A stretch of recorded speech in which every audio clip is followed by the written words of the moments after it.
ப்பு, ப்பு, என்னது இது? உப்பு இல்ல சப்பம் இல்ல, வெறும் சோறு தின்ன மாதிரிலாம் இருக்கு. ஏ சின்ன பொண்ணு, எத்தே என்னத்தே சொல்லுங்க. என்னத்த கறி வச்சா தெரியல, உப்பு இல்ல சப்பம் இல்ல. சரி அடுப்பங்கரைக்குள்ள தானே இருக்கா, அந்த செல்ஃப்ல உப்பு டப்பா இருக்கு, எடுத்துட்டு வா. கொஞ்சம் இருங்கத்தே, இப்ப எடுத்துட்டு வரேன்.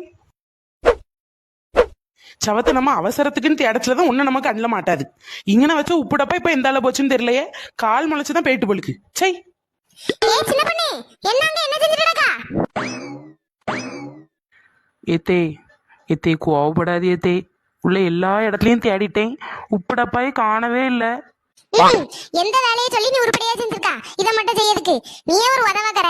இதெல்லாம் தெரிஞ்சுதான் நான் முதலே உப்பு டப்பா எடுத்துட்டு வந்து பக்கத்துலயே வச்சுட்டேன். ஐயோ கடவுளே, இந்த கிழவி நம்மளையும்லாம் பைத்தியமாக்கி விடும் போலுக்கு. இப்போ நான் பைத்தியமா அவ பைத்தியமா? என்ன ஆல் இந்தியா ரேடியோன்ட்டு அது என்ன செஞ்சுட்டு போகுன்னு பாருங்க. எம்மா வலிக்குதே. நானும் பாவம்னு தைலத்தை எடுத்து வரதுனே பறந்து ஏறி குதிச்சு ஓடி வந்திருக்கீங்க. இங்க இருந்து ஊரு கதை பேசிட்டு இருக்கா. இப்போ எங்க வச்சு மண்டை குத்தி எல்லாம் நான் பெத்து விட்டுருக்கேன். அவனை சொல்லணும், அவன் கொடுத்த இடம் தான். நீ இப்படி தெரு தெருவா போய் ஊரு கதை பேசிட்டு தெரியா? அப்பமே கை காலை முடிச்சு வீட்டுக்குள்ள போட்டுனா நீ இப்படி தெரியுவியா? ஹெச்பிஓ அவளை விடுங்க, தெருல எல்லாரும் பார்க்காம பாருங்க. நாங்கெல்லாம் கதை விடுறதுக்கு கூட்டிட்டு வந்தோம். ஏ பத்மாலோ, இந்த நீ உன் வீட்டுல வேலையெல்லாம் செஞ்சு முடிச்சுட்டு தானே இதுல இருந்து இருக்கா? இந்த எரும மாட்டுட்டே நான் அதான் சொன்னேன், முளவெல்லாம் அரைச்சு வைன்னு சொன்னேன். மண்டை குத்தூன்னு என்கிட்ட நடிச்சுட்டா. தைலத்தை எடுத்துட்டு வரக்குள்ள பேரவாசலோடி ஓடி வந்திருக்கா பாரு. வீட்டுல வேலையெல்லாம் முடிச்சு வச்சுட்டு வந்து இருந்தா என்ன கதை விடுறதுக்கு அவ்வளவு நடக்குமா அவளுக்கு? ஏத்தே சாரி தே, வாங்கத்தே, வீட்டுல எல்லா வேலையும் நானே செஞ்சிருக்கேன்.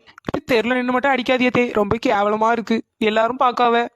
உங்களுக்கு என்ன கோவம் அடங்கலனா என் பின்னாடி ஒரு 4 முடி இருக்கு பாருங்க, அதை தூக்கி போட்டு சாப்பிடுங்க. அதுதான் எல்லாத்துக்கும் காரணம். வீட்டுல சும்மா இருந்தவள அதுதான் இழுத்துட்டு வந்துச்சு.